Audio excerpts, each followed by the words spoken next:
Vaticano II le quita la rigidez que tenía la nueva norma. Lo que pasa es que Vaticano II lo que hace es centrar todo el culto en Cristo. Eso es lo que hace. Y lo que le interesa a Vaticano II en la reestructuración no es que el cristiano tenga tantas creencias en tantos santos, sino que se enfoque en la persona de Cristo y por lo tanto en el sacramento de la Eucaristía.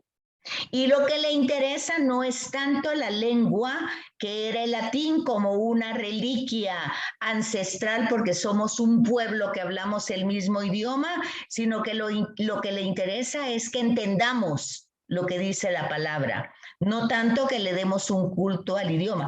Realmente Vaticano II, si uno lo comprende, fue maravilloso, ¿verdad? Pero obviamente tenemos todas esas reacciones hasta el día de hoy también.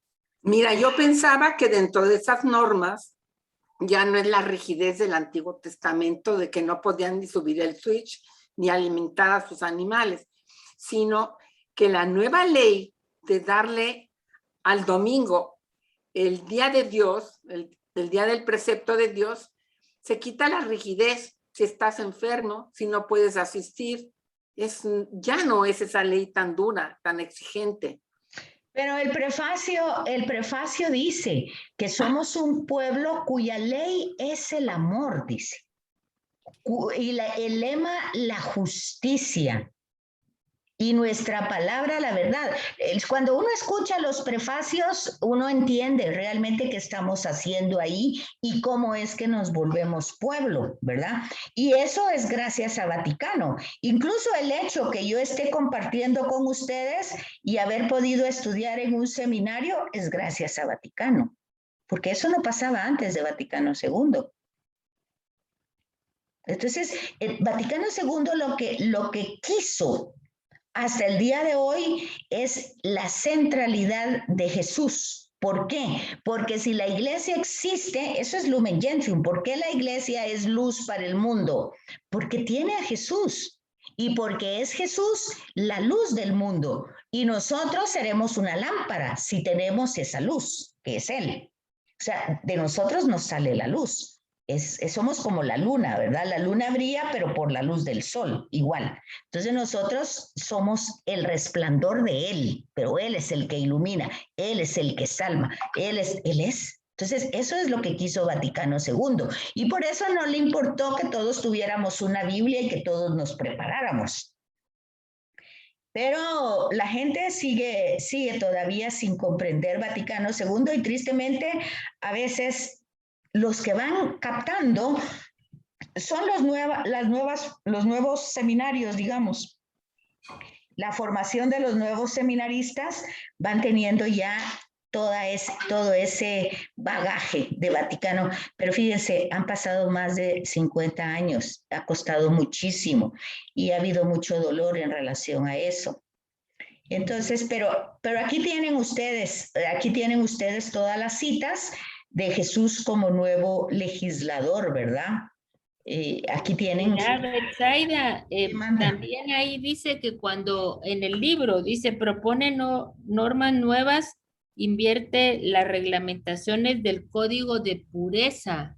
Ajá. ¿Del Código de Pureza a qué se refiere? No, el Código de Pureza lo encontramos en Números y en Deuteronomio, que ya lo habíamos explicado la vez pasada, la reinterpretación de la ley. O sea, en el Sinaí ellos recibieron solo 10 normativas, que al final no eran normas, sino era una sugerencia o una manera de facilitar la relación con Dios.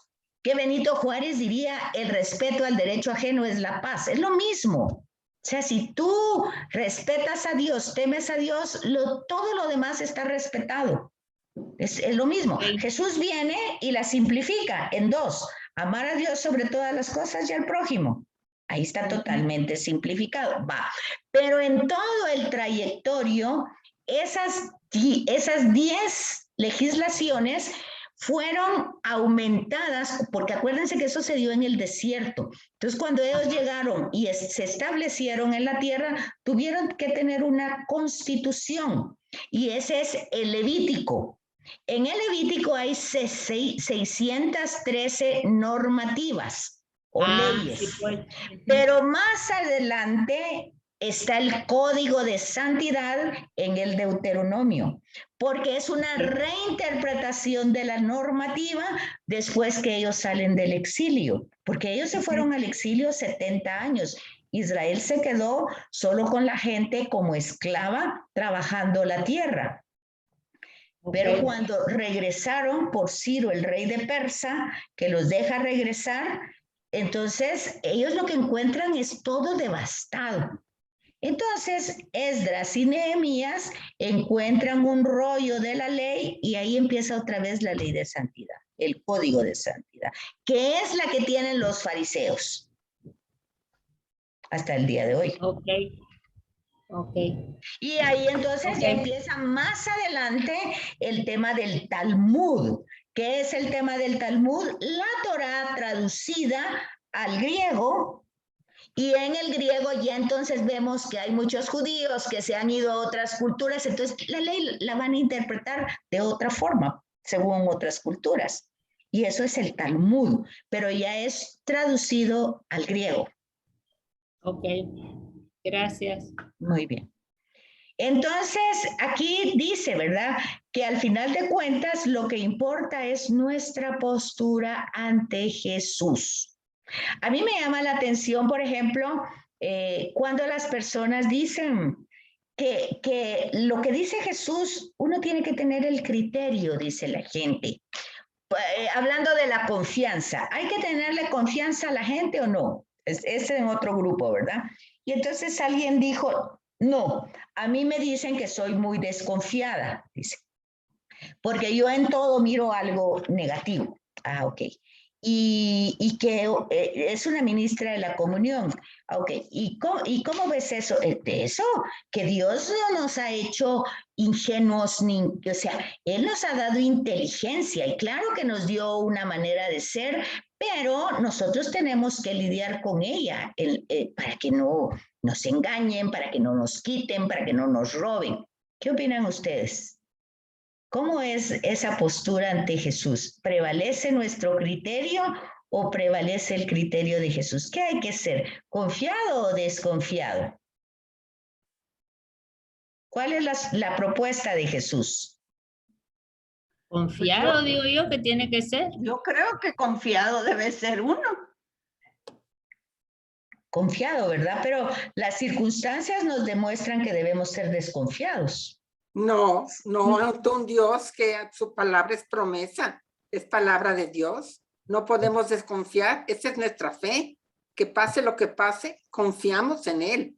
Aunque me caiga un rayo, creo en Dios, ¿sí? Porque lo permitió. Esa es mi fe en Dios. Me pase lo que me pase, Él me sostiene, Él está conmigo y yo debo hacer y aceptar su voluntad, aunque no me guste. ¿Sí? Bueno. Pero la verdad es que a veces sí se desconfía. Muchas veces. Cuando pasan cosas así horribles, uno desconfía. Porque es muy difícil entender. ¿Qué es el dicho? Manso, no menso. ¿Cómo se llama? Sí, es que eso dice la gente. Hay que ser manso, no menso, dice, ¿verdad? Dios nos pide que seamos mansos, no mensos. Bueno, pero fíjense, ¿de dónde parte entonces todo esto? Esto parte desde la apertura de la gracia. Otra vez a Pedro hoy, ¿verdad? Si yo estoy abierto a la gracia, pues sí, puede ser que alguien esté pues abusando de la confianza o de mi fe para sacar un beneficio propio. Pues eso es posible, eso puede ser. Sin embargo, mi relación, por más que sea con esta persona, por lo que sea, primeramente es con Dios y Él tiene una palabra. Entonces ahí es donde entra en juego mi libre albedrío, ¿verdad? Si es mi criterio, mi humanidad la que se tiene que desarrollar, o yo le permito a la gracia que actúe, ¿verdad? Ese es el tema de la gracia en acción. No es el tema nuestro. El tema nuestro automáticamente es desconfianza. Así es.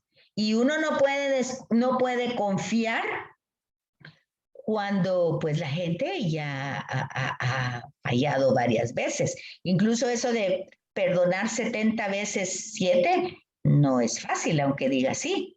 Sí, Susi. ¿Quién dijo que fuera fácil perdonar? No, la cosa es que estamos hablando esta semana de la fe y en eso se basa nuestra fidelidad a Dios. Hay que pedir la fe. ¿Cómo se robustece la fe? Con el auxilio de los sacramentos, con la oración y cada momento decirle, Señor, esto no me parece, pero bueno, como tú lo quieres, lo acepto. ¿Ok?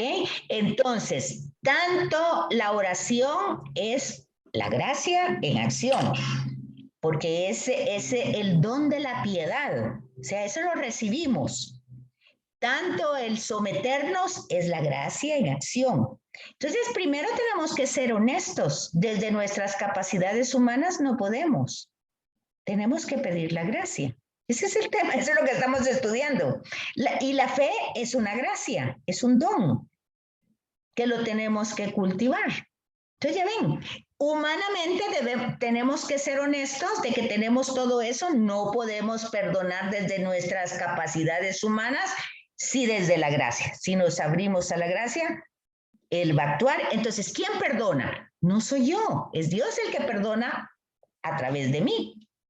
Y si voy a orar, ¿quién es el que ora? ¿Soy yo? No, yo no tengo capacidades para tener esa relación íntima. Es el Espíritu del resucitado orando en mí, es la gracia. O sea, es la gracia en acción.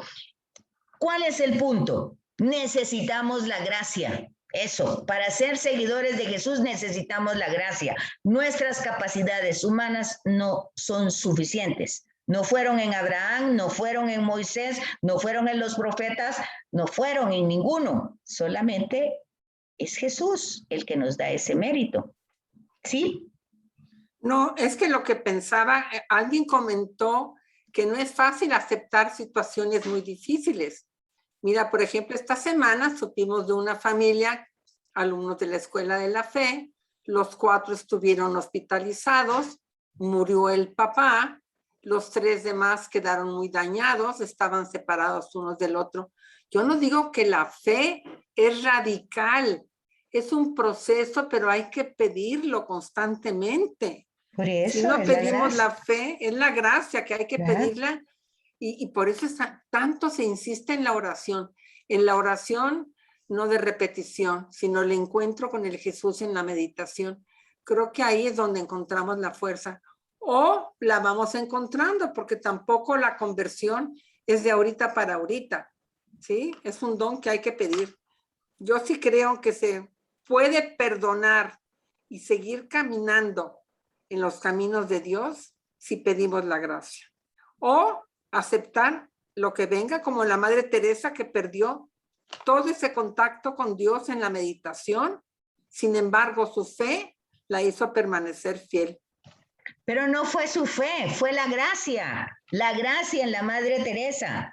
O sea, no es la persona humana, es la gracia actuante en la persona humana. Lo que uno admira de la persona humana es como esa disponibilidad a abrirse la gracia, como cuando dice en la Eucaristía, levantemos el corazón. Díganme ustedes cómo se puede levantar el corazón. ¿Cómo se levanta el corazón?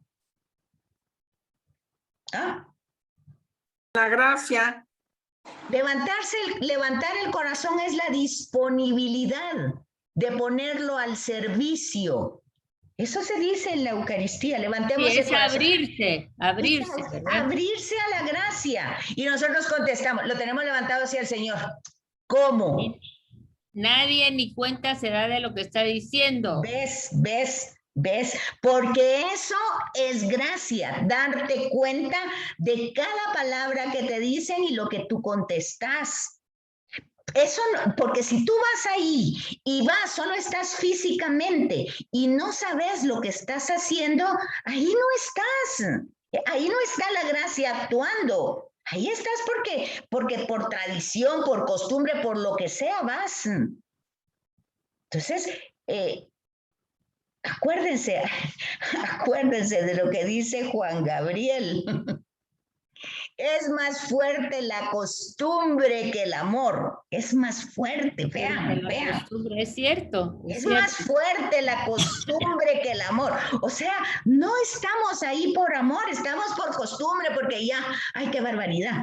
Pero des en cuenta. Entonces, la gracia se necesita para ir saboreando cada palabra de la Eucaristía, para ir sabiendo realmente cómo disfrutar al Señor a cada instante.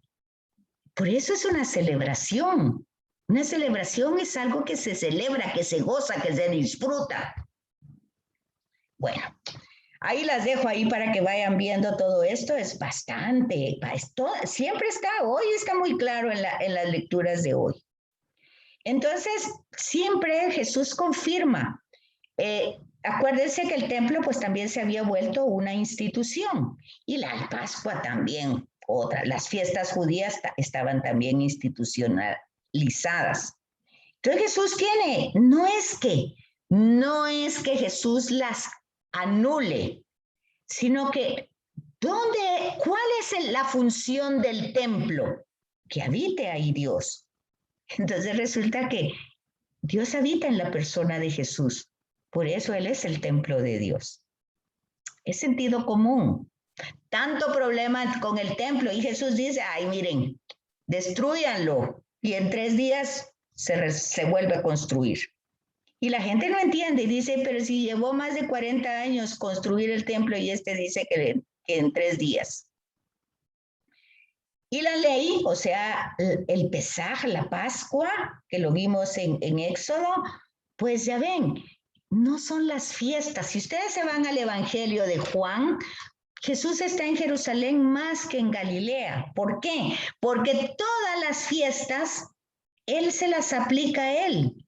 La fiesta de las luces, ¿qué eran las fiestas de las luces? Era la fiesta de la dedicación, una fiesta muy importante para Israel. Resulta que Él es la luz del mundo. Ok. La fiesta, ahora es Él. Ahora veamos el templo. Ok. Él es el templo. Ahora veamos la Pascua. Él es el que le libera el paso. ¿Cómo lo libera? Pues a través de su pasión y su muerte. Vean, todo lo que los judíos tenían como fiestas, Jesús se las aplica a Él en el Evangelio de Juan. Ayer en un curso me decía una de ellas, bueno, y entonces, ¿cómo podemos nosotros dialogar con otras religiones como el budismo? Pues el budismo dicen ellos que no es una religión, es una filosofía. Con el islam, con el hinduismo o con el judaísmo, es muy sencillo. Ellos no tienen a Jesús, así de simple. Y si no tienen a Jesús, pues todo se queda en una normativa que ellos las interpretan a su manera. Nuestro gran éxito es que tenemos a Jesús. Lo triste es no hacerle caso y no creerle, pero nosotros lo tenemos. Por eso nuestra interpretación de la ley es diferente. ¿Se fijan? Entonces, ¿cuál es el problema de los nuevos fieles? Los que no son judíos, o sea, nosotros, los paganos. Nosotros formamos parte de ese grupo. Pues resulta que depende de la apertura a dejarse purificar. Acuérdense lo que Jesús le dice a Nicodemo, hay que nacer de nuevo. Pero ¿cómo puede un hombre entrar otra vez al vientre de la madre? No, es a través del Espíritu. O sea, es una recreación, es una renovación, es una nueva criatura. Si en el Antiguo Testamento tenía aquel profeta que profetiza sobre los huesos secos y dice que vivan. O sea, no es la voz del profeta, es la voz de Dios actuando en el profeta, porque Dios es vida. Entonces igual pasa. el nuevo grupo de seguidores que no son judíos. Pero entran entonces el problema de los que eran pues muy temerosos los judíos, ¿verdad? Entonces aquí tenemos a los judeocristianos que habla Hechos de los Apóstoles. Estos judeos cristianos quieren ser cristianos siguiendo la ley de los judíos. Y tienen problema porque resulta que los griegos conversos, pues simplemente a ellos no les importa ni les interesa porque no son judíos. Entonces ellos no tienen esa ley, ellos no tienen esas creencias. Entonces entran en conflicto las dos corrientes. Y por eso hubo un concilio que se llamó Jerusalén al principio, por estas controversias entre cristianos griegos o romanos o de todos otros lados y los cristianos judíos. ¿Verdad? Entonces, Perdón, Betsaida, pero ya nos están esperando. Muy bien, entonces nos quedamos en la 266. Que tengan un feliz fin de semana. Igualmente, Betsaida, que estés bien. Gracias. Gracias, Betsaida. Nos vemos. Adiós a todas. Nos estamos viendo. Cuídense. Gracias, Betsaida. A la orden. Feliz tu clase. Me encanta tu clase.